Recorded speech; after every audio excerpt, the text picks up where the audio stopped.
I put that fucker on. Wow, you have a what? Do you put that on your thumb? No, I put it on this finger here. Do you wear it out often? Yeah. Like to events and stuff. I don't love wearing it because it actually does draw like a lot of attention, and sometimes it's not the kind of attention you want. Right. I definitely jack you in a parking lot for this.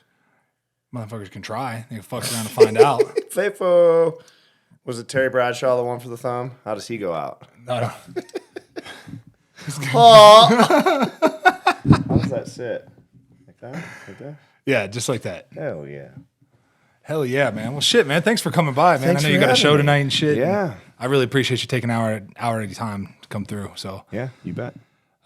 This will be, we're just starting this shit, and it's gonna be two dudes just fucking kicking it. Oh, it's hot. Telling stories. You know what I mean? If we start jerking each other off, people might get a little uncomfortable. Don't finish first. YouTube would not like it. Play a little Soggy Biscuit. Oh, God. I don't know. Do you think Spotify would mind, though? They would hate it. Hey, man, it's 2023. Yeah, you never know what kind of weird shit they're into. So what's up, man? Let's introduce yourself. Tell us where you're from. Beard hair out of my mouth. I am Tim Montana from Montana. By God, can you believe they named the state after me? I was born in the Flathead Valley, raised in Butte, Montana. Now residing in Nashville and going back and forth between Montana. Yeah, rock and roll, baby, every day. And so tell us about Butte, Montana, about where you grew up and how you grew up. Can you do that? Is that cool? Yeah, of Can we course. talk about that, yeah, bro? Because so Tim and I met at a duck camp the first time. And the way that we met, our flight got delayed because I was with Russ from Kings. And we walk in, and you and Bob are just shit-faced because it was your birthday, right? And that's the only time you drink. You only drink once a year, right, for your birthday. And you guys were so shit-faced. I was like, dude, I have no chance of catching up to these guys. I'm just going to start tomorrow. Don't even try. I'm just gonna check out and go. I'll be back tomorrow. Right.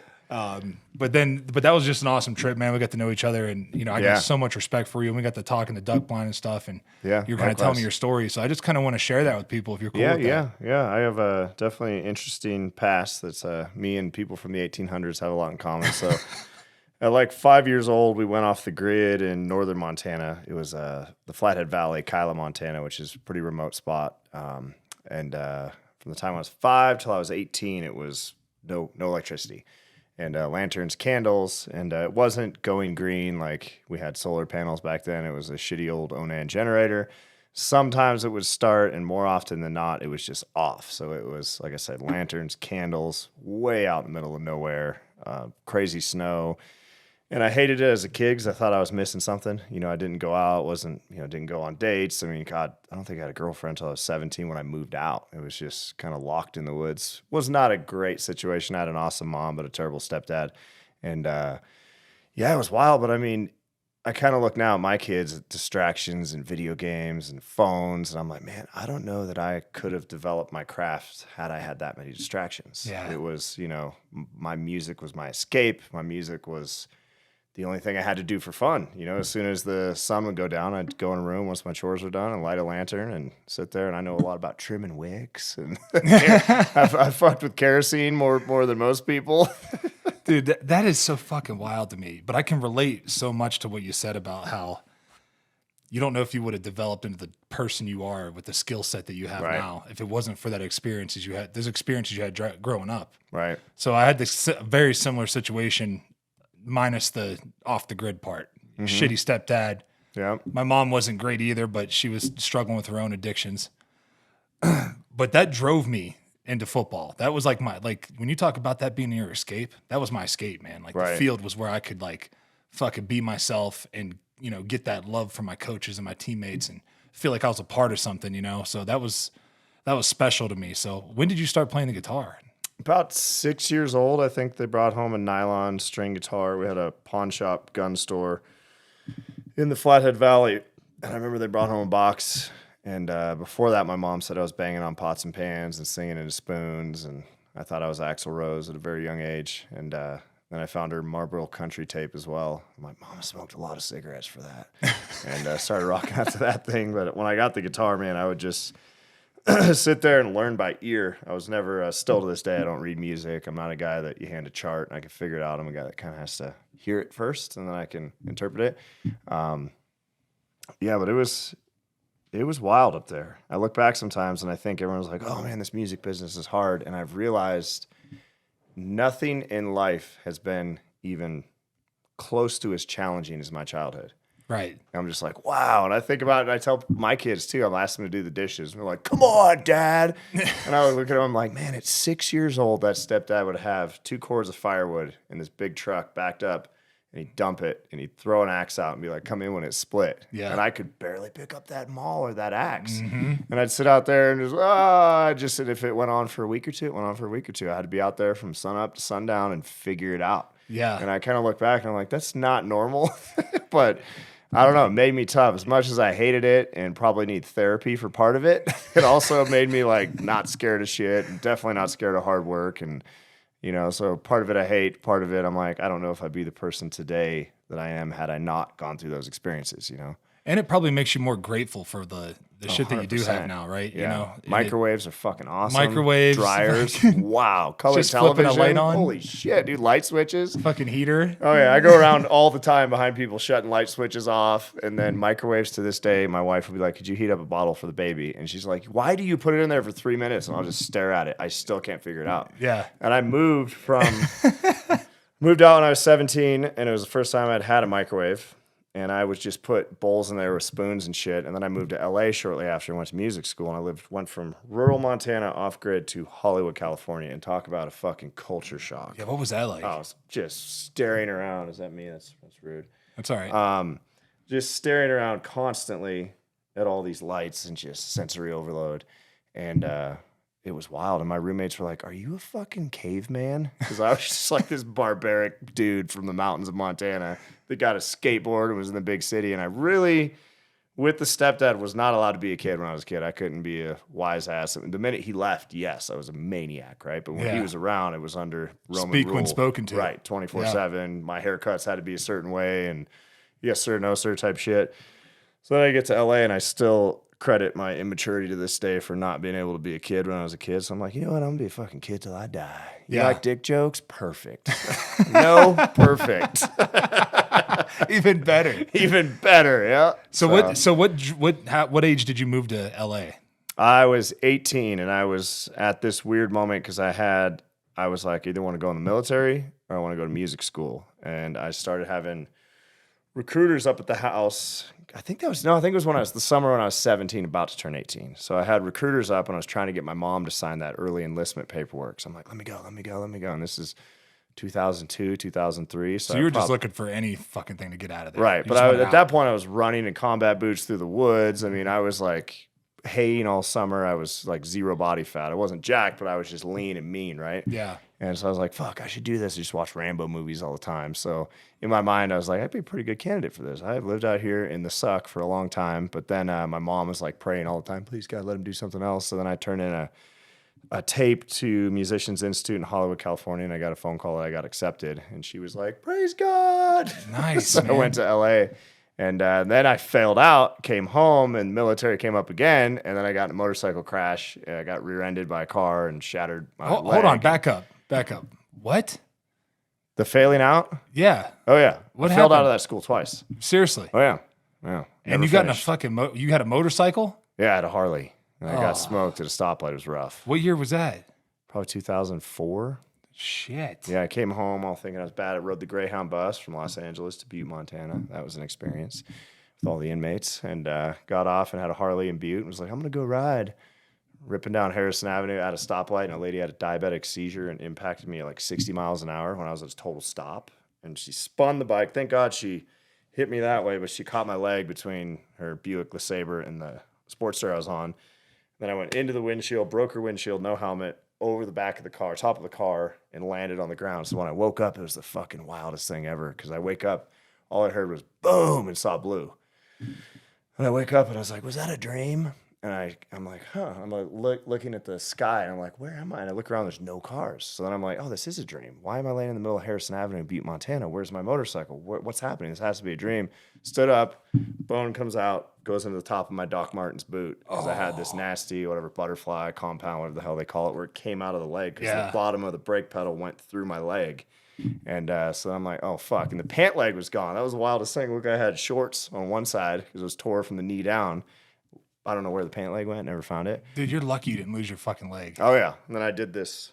You crawl crawled? across the street and laid down, and I still laugh because that was the highest I've ever been. That shock, adrenaline, whatever that was. I obviously went into shock, but I remember I was like, wow, I'm fucking all crazy feeling and shit's all this and that.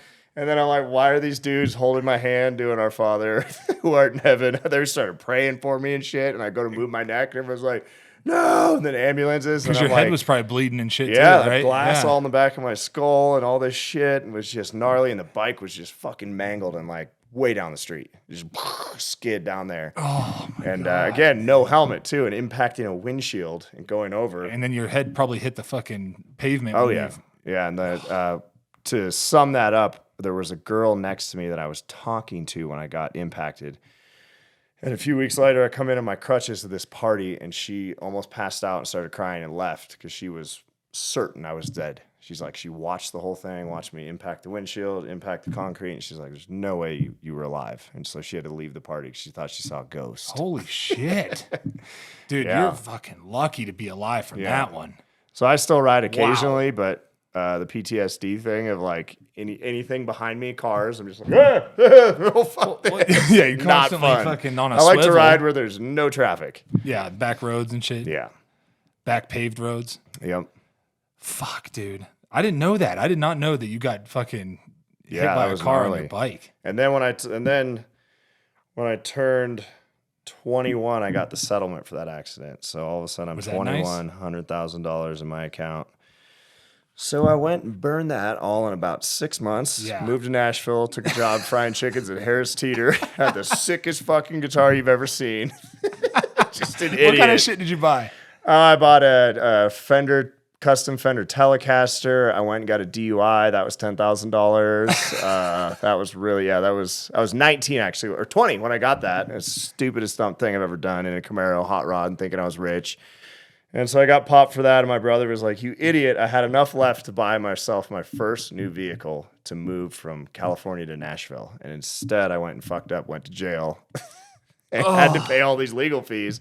So not only did I not get my first new car, I moved to Nashville with no vehicle and no driver's license because they suspended the license for a year. And no money. And no money, out of money. So I started selling all that. I brought this recording rig. Now, the one smart thing my brother Dustin made me do was pay off my student loans. So that was probably $50,000 of that. So then I had the rest. You know, you got to put a DUI fund aside when you're young and dumb and rich, and then hillbilly rich for the moment. Yeah. And so I get to Nashville, and I had to get a job that was like 2 or 3 miles away, frying chickens at Harris Teeter, and I had to be there at 6 a.m. every day. So now I'm walking, and I didn't know a soul in Nashville. And I had to put a beard net on, hair net, and all these country singers would come in. I remember Dirk Bentley would be like, hey, man, I'm a singer. He's like, awesome. Can I get a bucket of chicken? Right, like, yeah, everybody fucking says that. Oh, yeah. Started at the fucking bottom in Nashville. It was rough. Well, your roller coaster up until what? You're not even 22 years old yet. Yeah, I turned 21 on the way to Nashville. Had a buddy drop me off, so. Dropped you off in Nashville. Mm-hmm. He was Didn't just know a going soul. through. Found roommates on Craigslist, and I put an ad out that said, rough and rowdy cowboy likes to have a good time looking for roommates that want to do the same. And here's a funny story. This dude, Nolan, was moving out of this house and didn't like his roommates, and they were total hippies, right? Total opposite of me, and he wanted revenge for some reason against these two dudes. So he went on Craigslist and goes, that guy's a psychopath. And he calls me. He's like, dude, have I got the perfect roommates for you? They're rowdy cowboys. They party. And I'm like, fuck yeah. And I roll up, and these guys are like, sup, dude? And I'm like, am I in the wrong house? Still friends with both of those guys, but talk about an odd year or two of just fucking. Yeah. Yeah. It was They probably looked at you like you were some fucking alien. Oh, yeah. I'd come in there just blackout drunk and just fucking just raising hell. And it was just a while, breaking all their shit. And it was one of those, don't touch my fucking drum set. And I'd be in there 3 a.m. fucking wailing on it. Fuck What you, are you Dale. gonna do, bitch? Then I'd have to get up and be at Harris Teeter at 6 a.m. to fry them chickens, old boy. Oh, what was the pay there? $7.15 an hour. Dude. And then I go to the honky tonks at night, and I started, frequenting them. And And I think I got in a fight at Tootsie's, and the owner was there, Steve Smith, and I think you know them through Kid Rock and BT. Yeah. And I got in some fight there, and they were like, "This guy's great." Like I lucked out that night, right? And so Right place to get in a fight. right. And back then, fights were just so common. You go downtown to fight. Now you can't do that shit at all. No. You'll go to jail immediately. You get pepper sprayed, charges against you. But when I moved there, it was just fight night. And plus me being from Butte, Montana, I'm like, we're the toughest motherfuckers in the country. And it was just and I realized later on in life, I'm like, oh, that's not normal to just throw the first punch in a verbal argument. I'm like, that's Butte normal. However, that's not the rest of the world normal. Dude, that is so funny because I was like that when I got just like the difference from Cincinnati to like the Youngstown area. So like I'm Right. from Appalachia. So you go from the Appalachian Mountains down to like Cincinnati, where it's like an actual city. Like people would fucking, like in college, they would start running their mouth and I would just start swinging. Right.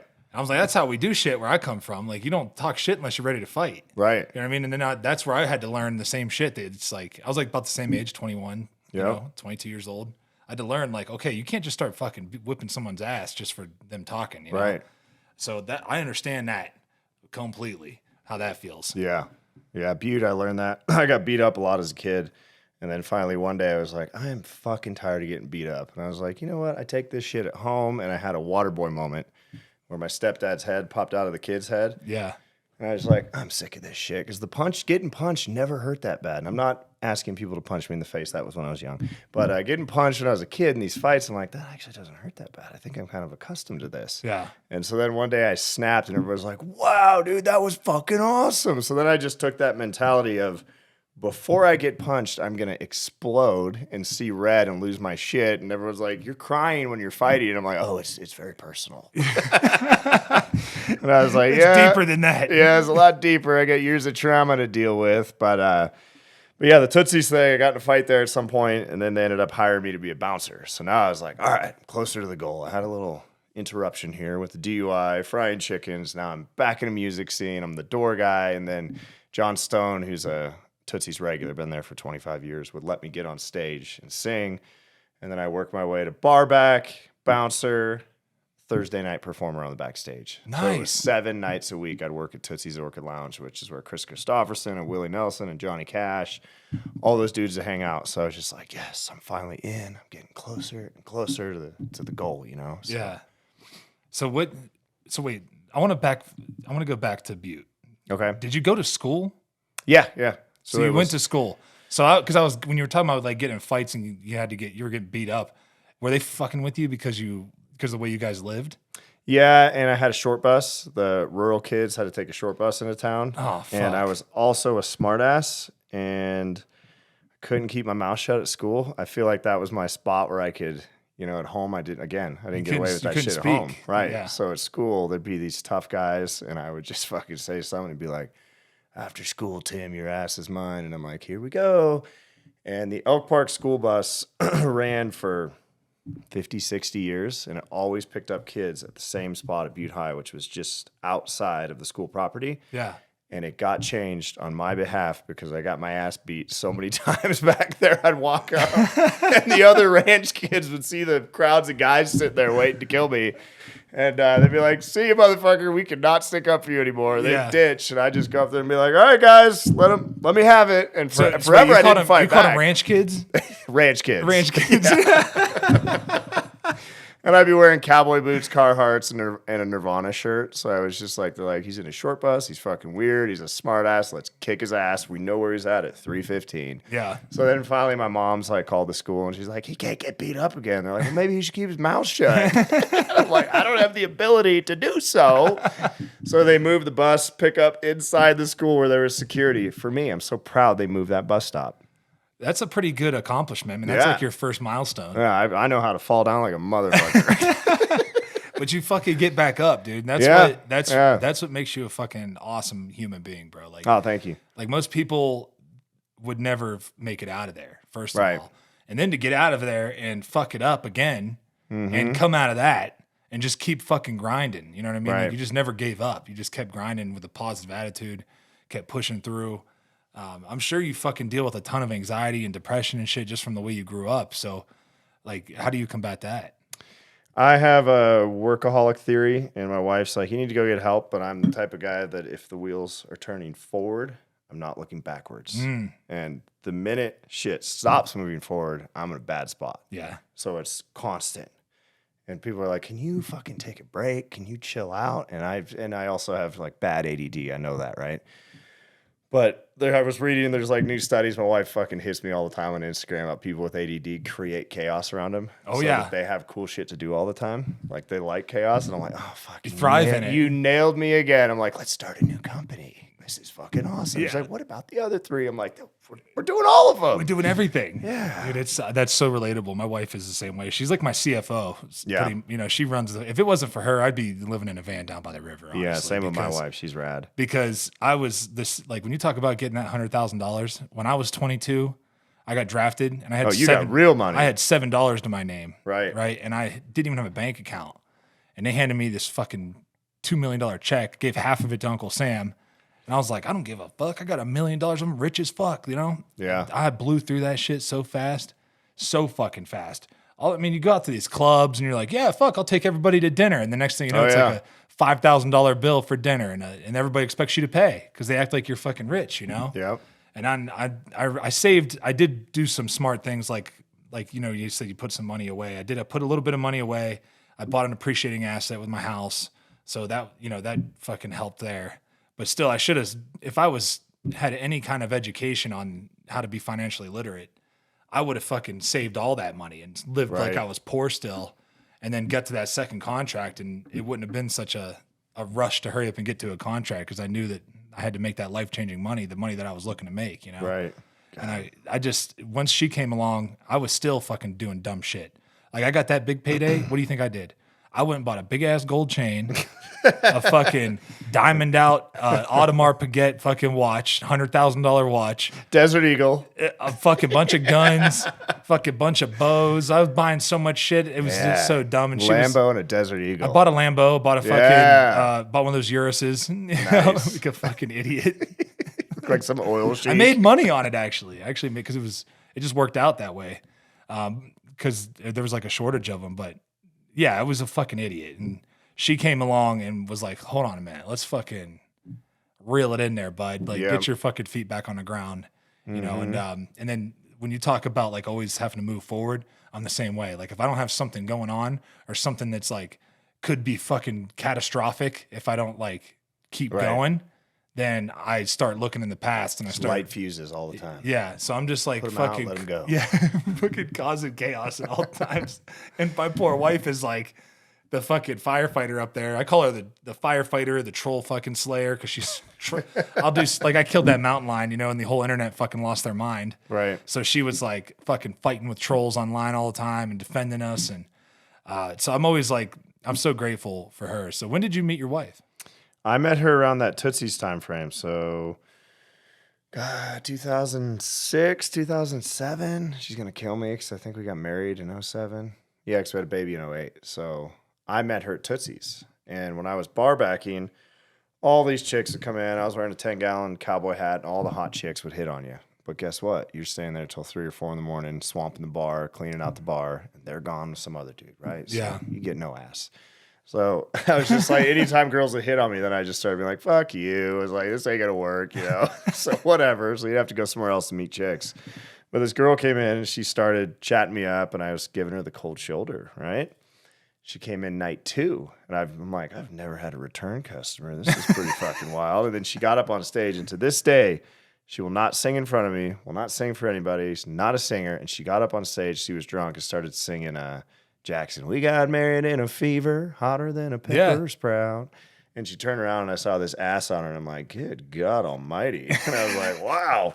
So anyway, so she gave me her number and I called her when I got off work and said, hey, can we meet up at your hotel? And she's like, it's 4 a.m, fuck off. And I was like, well, you miss every shot you don't take, I guess. Yeah.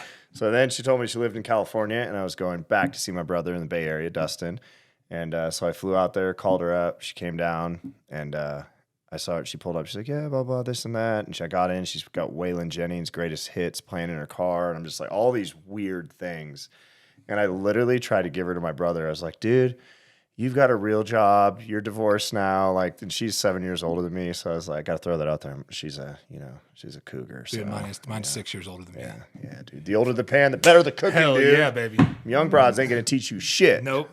You're going to fucking spend all your money. That's right. But I tried to give her to my brother. I'm like, this and that. And then I remember she's still mad about that. She's like, remember the time you tried to fucking give me away to your nerd brother? But anyway, we clicked, and then she put in for a transfer. She worked for Rubbermaid Commercial Products. She's very smart. She has a degree, and now she's a VP for a candy company.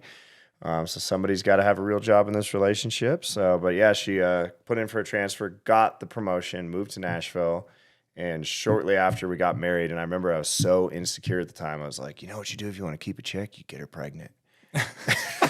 So I knocked her up, and I was like, all right, there's a little, security there. And then I was like, fuck, she's still really hot. Let's get her pregnant again. And finally, after baby 6, she started getting ugly. I'm just totally kidding. She's going to fucking kill me. I always tell me, I put a baby in that girl quicker than you can say, God damn. But no, we had a baby really quick, and we have 4 beautiful kids now, and she is just one of those. A lot of people are like, how do you put up with him? She travels a lot. I travel a lot. We just have this thing of like, go, go, go. Yeah. She's always just been like, do this. And then when I was playing Tootsie, she's like, hey, you need to quit your job because now you're just singing cover music. I don't think you're moving the needle for writing original music, and you need to go make an original album and figure shit out. I was like, but how am I going to live? And she's like, I have enough money to support both of us. And I was like, no way. Dude, Sugar that's mama fucking theory? awesome. Yeah, so she wasn't rich. We were very poor at that time, splitting her income, especially me touring in a company vehicle. I'm out there fucking ripping in a company rig on tour, and she's like, if you crash my fucking company car, I'm going to get fired. So, I mean, we just kind of put it all on the line. And somewhere in that 2008, I play a show in Choteau, Montana. I have no idea what I'm doing. I'm so green. I had a band of guys I found in Nashville that were just Broadway players, and David fucking Letterman shows up. And I'm like, no way. And he's like, hey, can I get some T-shirts? And he starts talking to me. We had our daughter, Savannah, was like a newborn at the time. And he's loving on her, and I'm just like, oh my God. And in my mind, well, let's go back a little bit. Before that, someone told me he had a ranch near Choteau. And this is when I realized that something happened there where I thought about it. I'm like, Dave's going to show up, and we're going to play the Ed Sullivan Theater. And I told somebody that, and they're like, you're fucking crazy. And Dave showed up. By God, we played the Ed Sullivan Theater.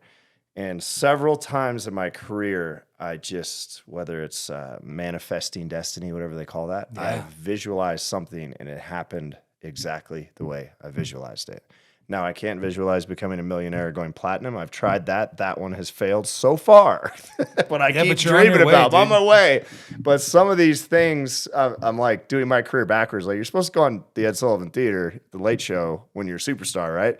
I did all this shit backwards. And I had a conversation with all people, Charlie Sheen, about this. He didn't know about David Letterman. He looks at me and goes, are you fucking Forrest Gump? Well, it's just kind of weird how these things happen. But that happened in 2008. And I thought for sure we were going to blow up overnight, right? And I remember going to Publix. Like, oh, we made it. Yeah, we go to Publix in Nashville. Me and my wife told everybody, we're going on the Late Show. And they're like, no shit. And we had this Orchard Bank credit card like they make for very poor people that are going to go bankrupt. I think it's like 12% interest. And so we're fucking sliding this card, buying T-bones, like rolling through, like, going on the Late Show, bitches. And we go, did it, and got home. Like, my phone's going to ring like a motherfucker, and nobody called.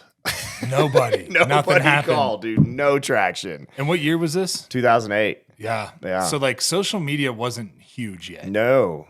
Which is a bummer because that would have fucking blown you up. Yeah, I got a $10,000 royalty check. So I was like, okay, let's reinvest this. Let's throw this back on the table and make another record.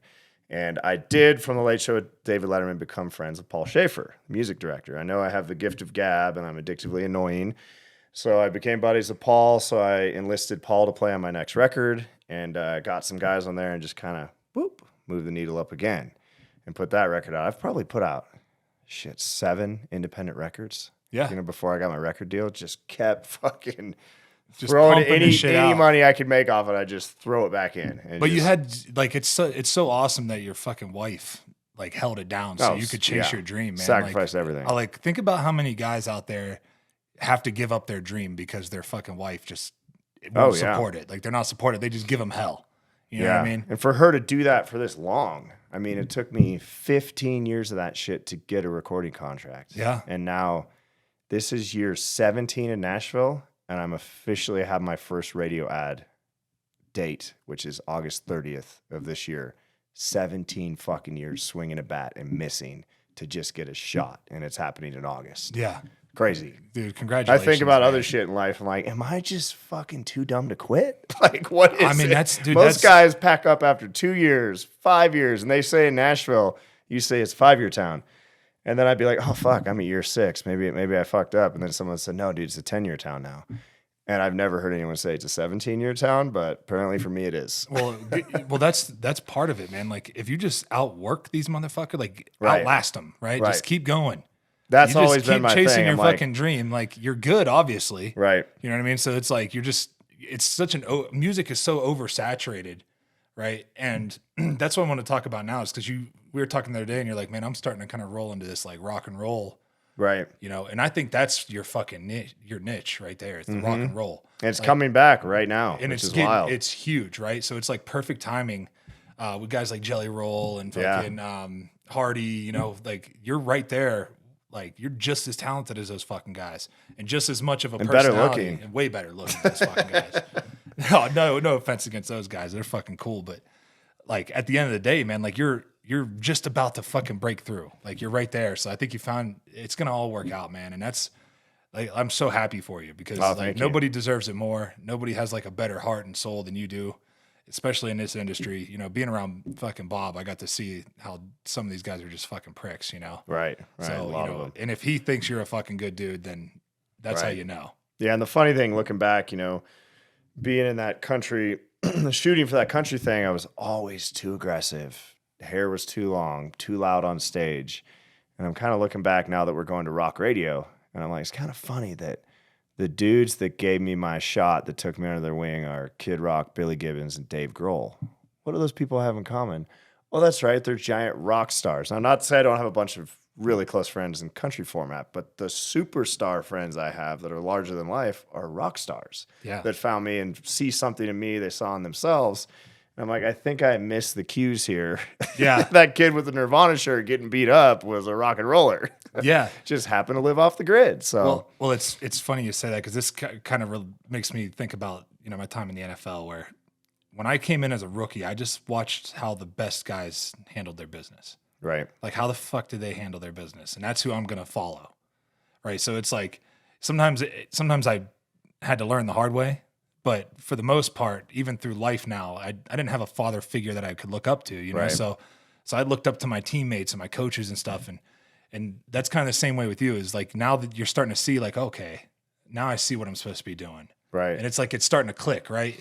It might have taken longer than most people, but you know, at the end of the day, it's still funny happening. you said looking up to male role models in life, because I thought I was the only person that did that. And reflecting over this shit, I'm like, that was the absence of a father. Yeah. I think I've always yearned for that, and I'll meet these male figures and gravitate to them, right? Yeah. And learn from them and this and that. And Billy Gibbons is a perfect example. He's become like my rock and roll dad, and he doesn't have any kids. So we have this relationship, and everywhere we go, people are like, oh, you must be Billy's son. And Billy just rolls with it, and he goes, don't let the truth ruin a good story. Yeah. but it's funny that you just said that, because my whole career I'd always find a male figure, because I never had that as a kid. Right. You know, I just had the mom thing, but I always just like, oh, this guy's, can you teach me stuff? Would you take me under your wing? Do you love me? Yeah. Love me. Like, what are you talking about? Love me. Teach me. Love me. Hold me, daddy. Oh, man. It's fucking great, though. It's like a guy like Billy Gibbons, man. What's he like? Oh, he's the sweetest, most unbelievably talented dude. I'm talking, look at me, like tearing up. Yeah, that dude, guy has daddy problems. No, but man, he found me in 2013. He was on tour with Kid Rock, and I didn't know Kid Rock, didn't know Billy Gibbons, nobody. It was just touring as I could, and just signed my first deal with CAA booking, and was out there just pounding pavement in this beat up van, and I walked into a hair salon to get my beard trimmed or something, and this lady said, you look like ZZ Top. And I said, if I had $1 for every time I heard that, I'd be rich. And she said, I know a guy that knows a guy. And I'm like, if I had $1 for every time I heard that, I'd be rich. And sure as shit, she connected some dots, and I had this song called This Beard Came Here to Party. I had a verse and chorus done, and somebody emailed it to him, Tom Vickers, a record executive, former record exec in Los Angeles, sent it to him and said, hey, this dude's in Nashville. And here's the weird part, again, manifesting destiny. I'm like, we have the studio booked on X day, right? I don't have the money to move that studio time. I got a bro deal on whatever date that was. It was actually in September of 2013. I think it was September 12th. Because I remember my mom was cancer-free that day. I was in the studio, and Billy fucking Gibbons walked into my life with his little red guitar. But again, I didn't book that because he was there. He happened to be driving through with a day off on his way to Chattanooga on a break from the Kid Rock tour. Rolled through, said, I'll check this guy out. I happen to have a studio, happen to have a camera guy. He was cool as shit. Came in, recorded it. That night, he went to dinner. He's sitting there with the mixtape on a CD. I couldn't afford professional studio guys either. It was just my road guys. We just made it work. Producer Marshall Altman took a shot at me, did it for no money.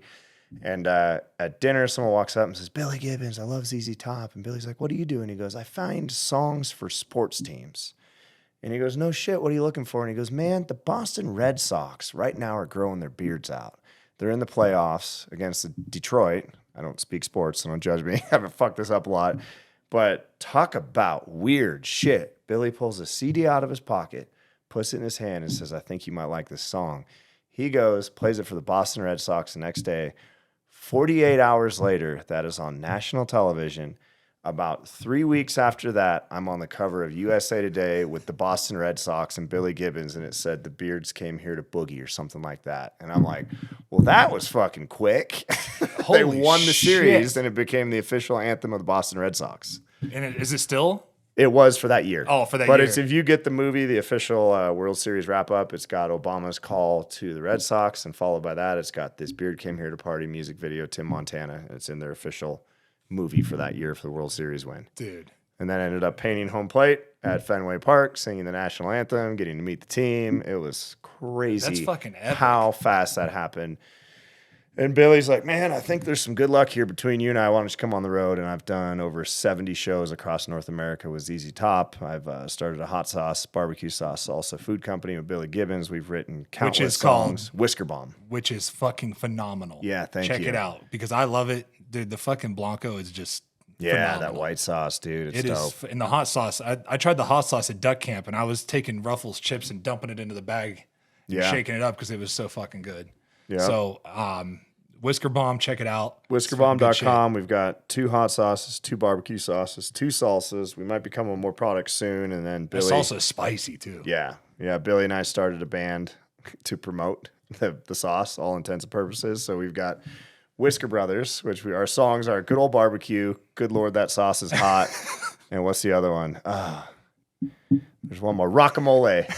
Rockamole. And everyone's like, why are you guys recording food songs? Why are you wasting your time? I'm like, hey, man, we need some anthems for Whisker Bomb. So we recorded all these food songs. It's pretty funny.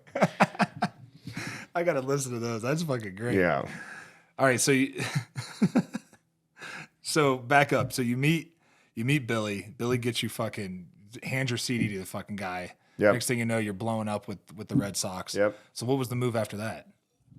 Move after that, I again thought, I'm like, this is the fast track, baby. Bam. Major record contract. Here we go. Fucking Grammys. Let's rock. Not so fast. Back to the grind. Things had, boop. My career's been like this. Boop. Just step by step. Boop. I don't think it's ever gone back. It's slowed down, but it's just boop, boop, you know. And so then we got that going. We start the ZZ Top touring. Somewhere in that midst of all that, Rob O'Neill comes out of the Navy. Butte, Montana, SEAL Team 6 guy introduces me to Kid Rock. So now I'm working in Kid Rock's realm. And at some point in that time, we start writing songs. And I got to co-write Tennessee Mountaintop, Greatest Show on Earth. I think both went top 40 on the charts. Oh, yeah.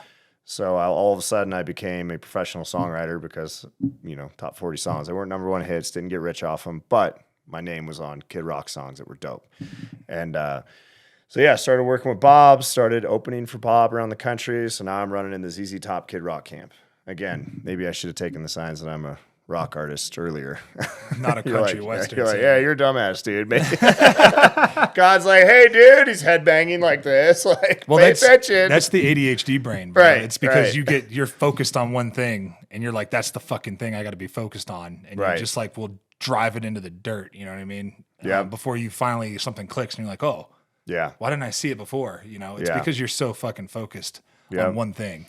Yeah. So started doing that stuff, had a songwriting contract, you know, didn't make a lot of money off those songs. It's tough. Songwriting's weird. Unless you're like number one spot on the chart, you're not going to make a lot of money. And then, you know, you split with publishers, split with artists, all that. I mean, unless you're the top dog, you're not making a lot. You know? So, but my name's out there. It's churning. You got cuts. All of a sudden, you're a little bit more relevant than you were before. So anyway, during that time frame, I'm still making independent records. Rob O'Neill, who's connected me with so many people, goes and meets Charlie Sheen because Charlie Sheen heard that Rob O'Neill from the Bin Laden mission was the guy. Joined the Navy because he saw the movie Navy SEALs. So he wants to meet Rob. So he flies Rob to California, and Rob starts talking about me and my music, and Hillbilly Rich had just come out. Which is a great fucking song. Yeah, I did that music video with Rob, Street Bike Tommy. Nitro Circus guys have been great to me. Pastrana, all those dudes have been a huge support and helping my career along the way as well. That's all Butte, Montana, Evel Knievel related, that whole action sports thing. So anyway, Charlie tweets about me. I freak out the next day because it's Charlie Sheen official tweets, and I find myself... And what year is that? God, that had to be 2016, 15 maybe? Yeah. 3 or 4 years ago? Yeah. 5 years ago? That was like 7 years 7 ago. years ago. There you go. It's been a long drive, folks. I'm driving a lot. Yeah, you just came from Kansas City. Yeah, that was a haul. Yeah. Fucking long drive. Windy. Dude. That's crazy that you drive yourself around in your own fucking van. Got my CDL, baby. Find another singer with a CDL. It'd be hard to Passenger find. endorsement. Cowboy shit. Fuck with me now. I used to watch Over the Top when I was a kid. And I was like, dude, I want it's to be like a rock flipping a star. switch. Right. And a trucker. And I don't do this while I'm driving, but I'm like, well, I got the trucker. I got this fucking trucker part down. Jesus. I can When get around. Stallone's on the front of that truck doing the fucking curls, body weight curls, dude, yeah. fucking epic. So Yeah, good. I changed my name to Hawk, apparently, my mom said, between the age 5 and 7. And she put on the back of my jacket, Hawk with studs. Oh, dude, we went gotta by find that that. jacket. Yeah, it's somewhere. Is it alive still? I don't know. I haven't seen it at my mom's house. It's pretty sweet, though. Yeah, well, that'll be up in the fucking Rock and Roll Hall of Fame one day.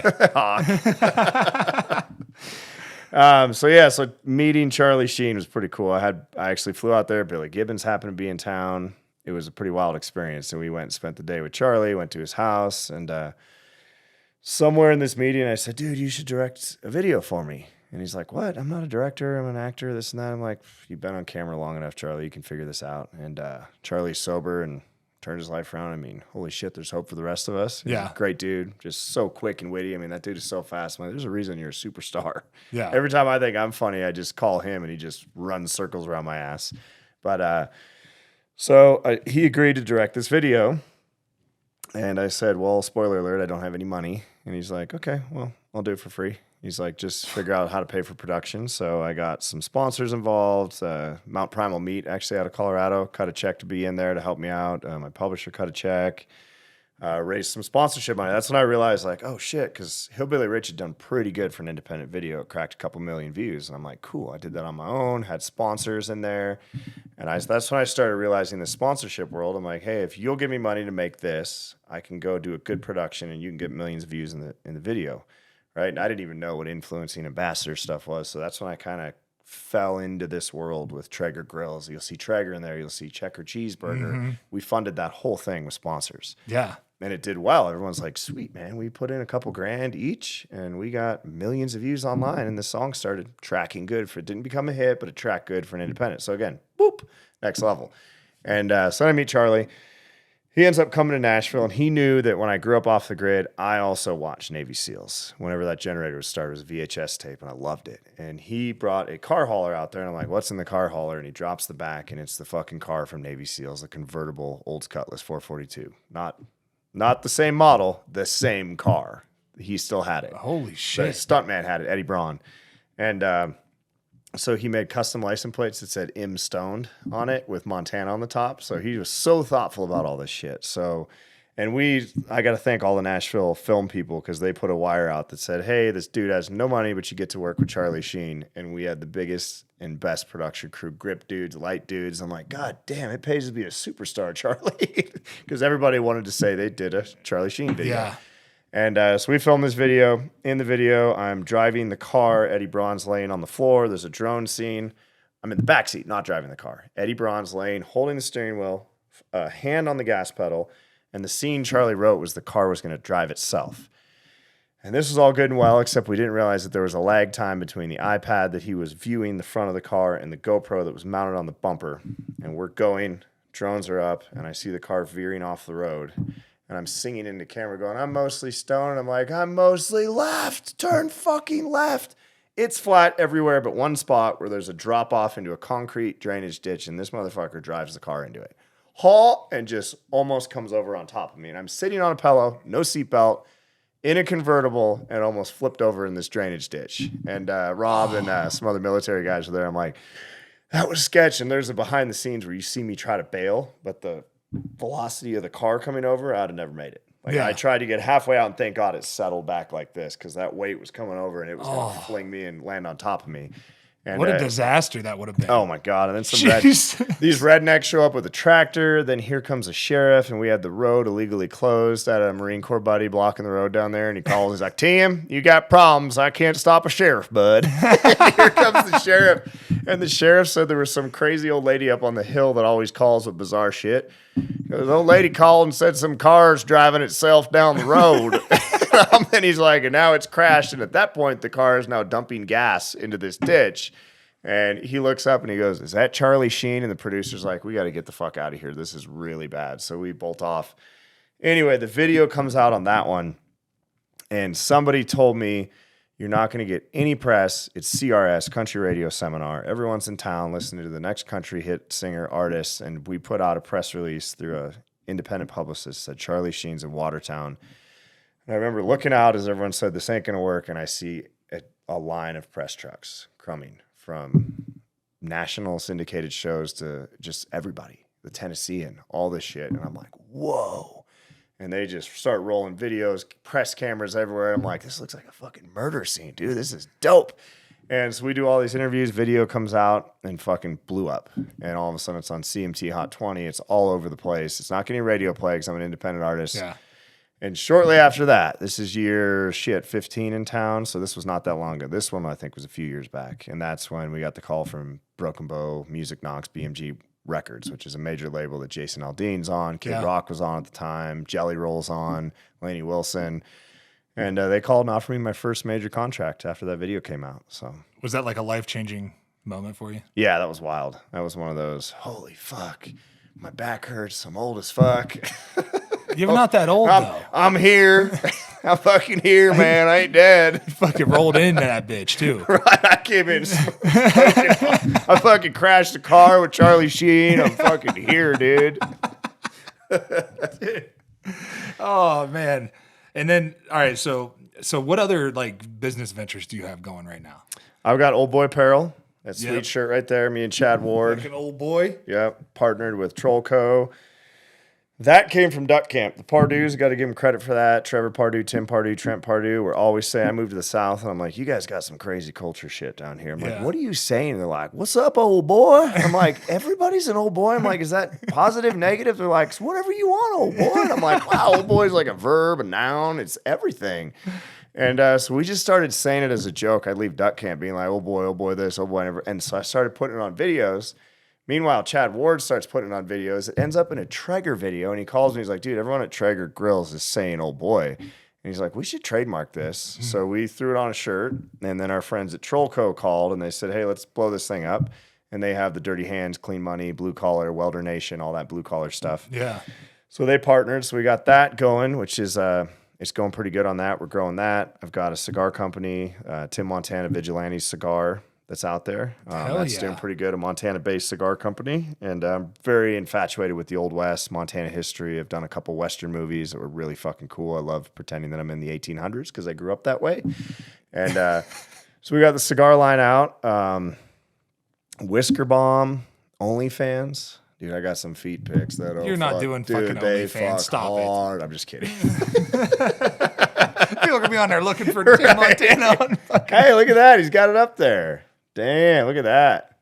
Fuck yeah, man. 3777. Very important. That's on every box. That was the mark of the Vigilantes, the first form of law enforcement in the state. Badass. Yeah. So I tried, I get my jolly's off with some of these guys, Jimmy Buffett, that have like multiple brands. Yeah. And I like think a lot of artists miss that shit. I'm like, hey, if you are filling an arena with human beings every night, they love you, they'll support you. Start other like diversify, you know, like. And Buffett has all these burger chains and Margaritaville stuff, and he's one of the billionaires in the music business. Right. You know? So why can't you fucking follow in those same Right. kind of footsteps? And Kid Rock does the stuff. He's got beer and all these different He's got products. fucking He's got his everything. hands in a lot of stuff, which is smart, and branding his bar. And I just like I like the business side of entertainment. You know, it's like well, the great part about Bob is he'll fucking like you just ask him questions, he'll teach you. Like he doesn't keep any trade secrets. Like he tells you exactly how it is and how he's gonna do it. And he rarely compliments me on my music. He has a couple times, but what he always compliments me on is the marketing shit. He's like, dude, you're a fucking marketing genius. I would hire you in a second if you want to get out of music. And I'm like, fuck you, Bob. Is that a backhanded compliment or what? Your music sucks, bro. But dude, you should go work for my you can market my beer. Oh fuck, man. And so you said you have 4 kids. Yeah, got 4 kids. And what's your wife's name? Danielle. Yeah. The saint. Oh, she is a damn fucking saint. saint, She gets wild too. Back when I first met her, we'd both go down to Broadway and do couple fights. Just get shitty. She loved whipping asses, and I'm like, oh man, that's just turning me on. Just made for you. Yeah, biting people and shit. And I'm like, wow. Yeah, and I tell our 15-year-old was like, wait, she's our 15-year-old daughter Savannah was like, wait, mom got in fights too? And I'm like, oh my God. She would like. Dudes on Broadway would know, the bouncers would know how to predict my behavior, but they came to me one day and they're like, you know who we don't know how to predict? Your fucking wife. She just bit one of our bouncers' ears. He's got a towel on it. It's bleeding. She's part native and part Mexican and just fucking all wild. It's pretty crazy. Yeah. So blood runs hot. Oh, yeah. Yeah. So we got 4 kids, 2-year-old, 7-year-old, 11-year-old. 15-year-old, 2 dogs, busy life, go home. Yeah. It's hard for me to change gears from tour to family. It's funny. My band's always like, hey, when we're out on long runs, they're like, hey, could we go through Nashville for like a few hours? I'm like, do you realize the gear changes I have to do to walk into my house? Yeah. Like, can we just stay north of town? As much as I want to see my family, I need to be able to get into dad mode. Yeah. Right? And a couple hours is going to fucking throw me off, Yeah. So it's wild managing that kind of stuff and everything going on. And my wife still works full time. She's a badass executive in the candy business. So What candy company? she's with PIM, Promotion Emotion, and their big thing is Welch's Fruit Snacks. Oh. Yeah. So she's the gummy queen, dude. Dude. Yeah. They don't get you high, but they're No, awesome. Not those kind of gummies. Right. They should dabble. She would probably love to be on the tip of the spear on that experiment. Well, shit, man. I know you got to get back to your show. I'm going to run you over there. I really appreciate it. Again, Yeah, man. Thanks for having me. It was fucking awesome. Your stories are awesome.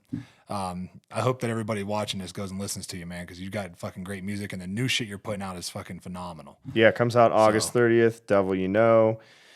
We're excited, man. That's a great name, too. Yeah, thank you. Devil You Know. Yeah. Fucking sick, man.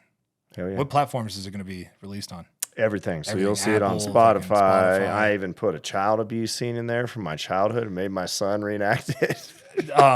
Russ was telling me about that. Russ had a similar rough childhood, Yeah. and he's like, I want to be the stepdad. And then my wife calls me.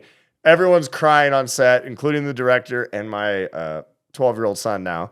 And my wife called me. She's like, okay, just because you guys need fucking therapy doesn't mean you need to give our kid the need for therapy. She's like, God, he came in and throwing a lamp. But everyone that's seen the video is like, dude, that kid looks just like you. I'm like, yeah, he's my son. So it's a cool video. Hopefully it inspires and tells a story and, and hopefully does, it goes more than boop. Maybe it'll go boop, boop, boop, boop, boop, boop, boop. We're just waiting for that, folks. It's coming. Waiting for that fucking skyrocket. Yeah. Man. It's going to take off. I know now that you're doing rock, I'm telling you, man, it's going to fucking take off. Yeah. And we got to get this fucking Whisker Bomb taken off because that shit is phenomenal. Whiskerbomb.com, baby. Check it out. Check it out. Really good shit. Thank you, bro. Awesome. Thanks for having me. Yep.